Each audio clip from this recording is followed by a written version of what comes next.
Donald Trump's downward spiral continues, this time with a gaffe-filled rally in the battleground state of Arizona. To kick us off, here was a confused and foggy GOP nominee speaking to a crowd in Tucson, Arizona, telling them to vote in Pennsylvania. So, Pennsylvania, remember this when you have to go to vote. Okay, just remember this. Oh, they'll remember that you forgot which state you were speaking in, Donald. The cognitive decline is showing, and it showed a lot during this rally, so strap in because here he was referring to Tim Walz as the current vice president. But I was very happy because I got the endorsement of the vice president's family. And I got the endorsement of the vice president's brother. And even sent me a contribution. And I was very happy because Barack Hussein Obama, his brother, as you know, endorsed me. Well, that was confusing. For those of you who don't know, Tim Walz has an estranged family member whom he's never met, who apparently is supporting a convicted felon and adjudicated rapist, Donald Trump, his opponent. And by the way, I think Donald Trump just confused Barack Obama with Tim Walz, whom he also falsely claimed was the current vice president. Not sure if that was a cognitive slip-up or if Donald Trump now has a crystal ball and can see into the future, but either way, his brain seems to be extra fried ever since the debate. In fact, he's struggling to complete full sentences, as you'll hear him glitch out when he tried to say the word require. When I return to the White House, we will require. Good grief, somebody enlarge the font on this guy's teleprompter. He's blowing it. I mean, he couldn't even pronounce the word crisis without stumbling all over himself. Now Arizonans are experiencing an affordability crisis. And this is a crisis of... Yeah, a crisis of epic proportions, the likes of which this country's never seen. We've heard it all before, Donald. If only you could pronounce the word crisis. Like I said, the debate absolutely wrecked him, and it irked him so badly that he began fuming about how unfair the moderators treated him, calling them lowlives in a whiny and complaining rant. But the public was not fooled. They saw right through it. Kamala's lies and unprecedented partisan interference of two low-life anchors. They're lowlives.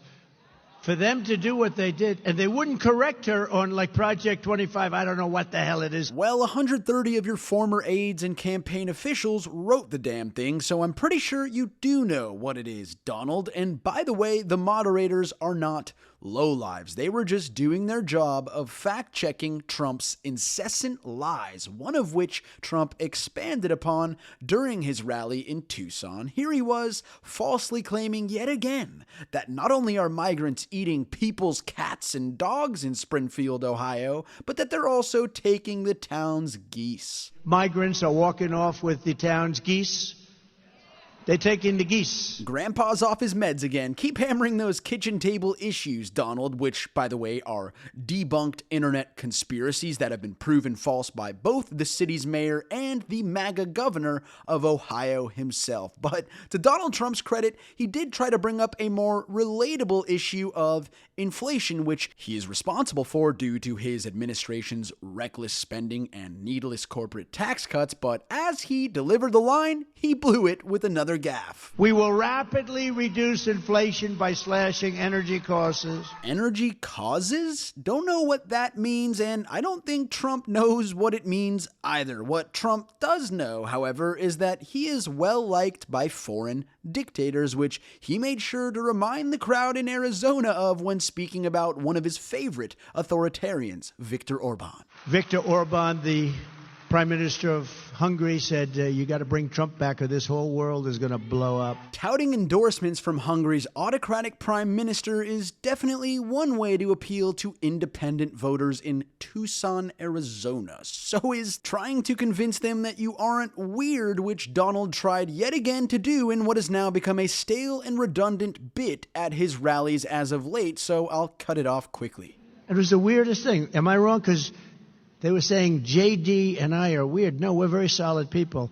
She's weird. No, you're weird. An angry, old, weird dude. By the way, those are not my words. Those are Donald Trump's words. Here he was telling the crowd outright that he is angry. People said that I was angry at the debate. Angry. I was angry. And yes, I am angry. Please, America, do not let this angry, senile, convicted felon anywhere near the nuclear codes. P.S. Did I mention he's racist too? Well, you knew that already, but in case you needed a reminder, here he was rambling yet again about quote-unquote Hispanic and African-American jobs. By the way, taking Hispanic jobs, taking African-American jobs. Yikes. Clearly, Operation Let Trump Speak is going swimmingly for Team Harris. It's the most effective way to flip voters from red to blue. Even he seems to be aware of the fact that another debate would harm his candidacy because here he was confirming that there will be no more debates against Kamala Harris. So because we've done 2 debates and because they were successful, there will be no third debate. Cowering away in fear of your opponent does not exude strength or confidence. I thought the branding genius would know that. Old Donald has really lost his confidence. Seriously, Kamala crushed him so hard that he started attacking Joe Biden again, who is no longer in the race because he's all out of moves against Harris. People are saying nobody else could do it. You think Biden could do it? I don't think so. I don't think Biden would do 7. I don't know if he'd do 1. He doesn't have to because he isn't running anymore. And P.S. Joe Biden rescued the country from a pandemic that you allowed to ravage the nation due to your deliberate negligence. And Joe Biden brought back all of the jobs and then some after your administration lost them from your reckless economic policies and after you skyrocketed our deficit by $7+ trillion. And by the way, Donald, Joe Biden fulfilled his service to this country and passed the baton to Kamala Harris, who, in 53 days, will put your flailing campaign out of business, just like your casinos.